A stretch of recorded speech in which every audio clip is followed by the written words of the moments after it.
अस्सलाम वालेकुम नाज़रीन, मैं अब्दुल वहाब AW न्यूज़ में आप सभी का खैर मकदम है। नाज़रीन इकराम,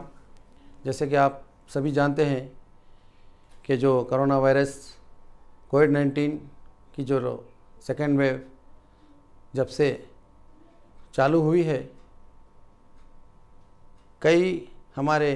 अपने दोस्त रिश्तेदार को हमने इस दुनिया से रुखसत होते हुए देखा है। यही वजह है जो हमारे जो पड़ोसी रियासतें हैं वहाँ पर भी केसेस में इजाफ़ा होने की वजह से लॉकडाउन नाफिज कर दिया गया। फिर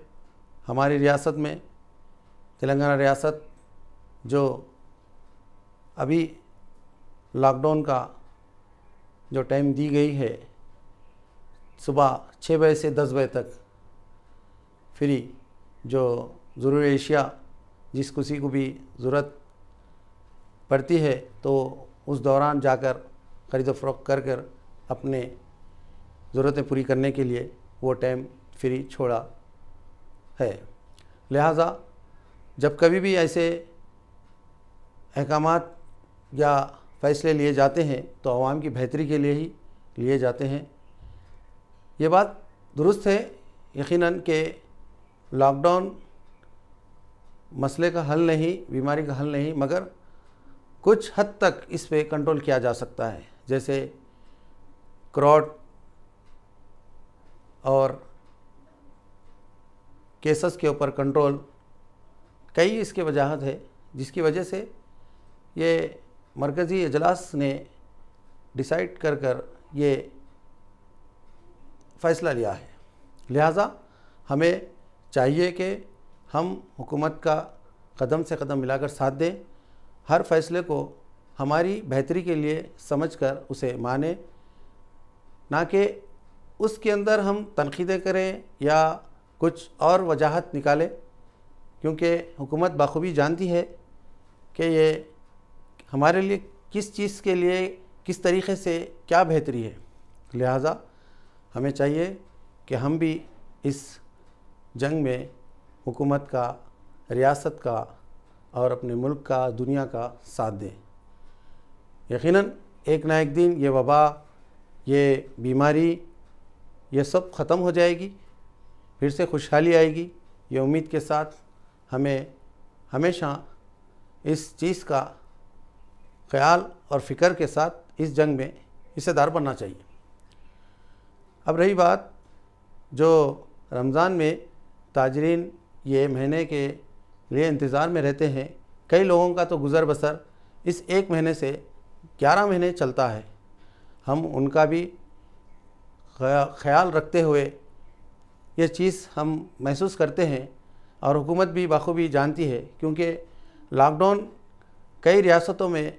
पहले से ही नाफिज हो गया था, लेकिन फिर भी रियासती तेलंगाना हुकूमत ने काफ़ी देर के बाद लॉकडाउन नाफिज किया है। इसका ख़याल रखते हुए, इसको मद्देनज़र रखते हुए किसकी फ़ेस्टिवल, किसका कारोबार किस तरीके से चलता है। अब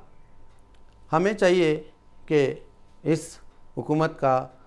इस वबा के साथ जो जद्दोजहद करने वाले जो भी महकूमत है उनका साथ दें।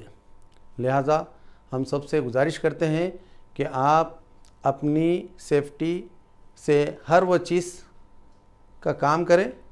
और अपने परिवार का आप एक हिस्सा है, लिहाजा आप अपनी हिफाजत से हर वो चीज़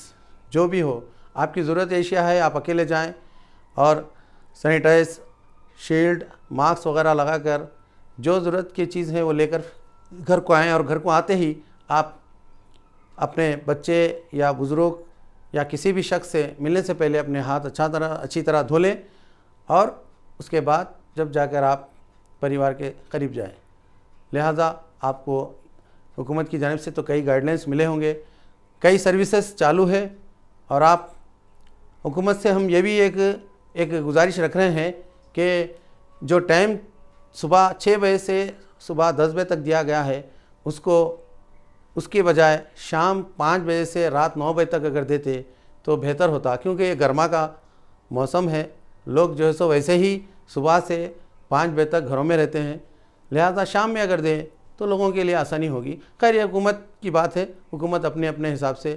یہ اقدام لے سکتی ہے۔ لہٰذا اور ایک چیز آپ کے سامنے یہ رکھنا یہ تھا کہ عید کے وقت لوگ گلے مل رہے ہیں، گلے نہیں ملنے کی بڑے علماءوں نے اور کئی لوگوں نے یہ ہدایت دی ہے کہ حفاظت کے لیے لوگ جیسو اس سے ذرا پرہیز کریں، اور مسجدوں میں بھی زیادہ کراؤڈ ہونے کی وجہ سے اپنے اپنے مسجدوں میں عیدگاہ میں تو نماز کی اجازت نہیں دی گئی ہے حکومت کی جانب سے، کیونکہ کراؤڈ ہوتا ہے وہاں پر ہماری حفاظت کے لیے کیا جا رہا ہے۔ لہٰذا اپنے اپنے گھروں کی مسجدوں میں اگر کچھ کم لوگ ہیں تو پڑھنے کی اجازت اگر ملتی ہے تو اپن ادا کر سکتے ہیں، یا نہیں تو پھر حکومت کی جانب سے جو بھی احکامات ہوں گے اسے ہمیں قابل قبول کر اسے ادا کرنی ہوگی۔ اور آپ سب کو ہم سب کی طرف سے، ہماری پوری ٹیم کی طرف سے ایڈوانس میں عید الفطر کی بہت بہت مبارکباد، اور ہمیں ہمیشہ یاد رکھنا چاہیے کہ گزشتہ سال جو ہمارے ساتھ تھے آج وہ نہیں ہے۔ اللہ ان کو جنت الفردوس میں اعلیٰ سے اعلیٰ مقام عطا فرمائے اور ان کے درجے بلند فرمائے، اور جو اس وبا میں بیمار ہیں اللہ انہیں صحت کاملہ اور عاجلہ عطا فرمائے، اور اس دنیا سے یہ بیماری، یہ وبا جلد سے جلد ختم ہو جائے، پھر سے خوشحالی اور بحالی اس پوری دنیا میں پھر سے اوپر والے اللہ کی طرف سے پھر سے جیسے حالات جیسے خوشگوار تھے ویسے ہی ساری دنیا میں پھر سے آ جائے، یہ امید کے ساتھ ہم آپ سے اجازت لیتے ہیں۔ ایسے ہی اہم خبروں کے ساتھ آپ کے سامنے پھر سے حاضر ہوں گے۔ میں Abdul Wahab, senior journalist, AW news.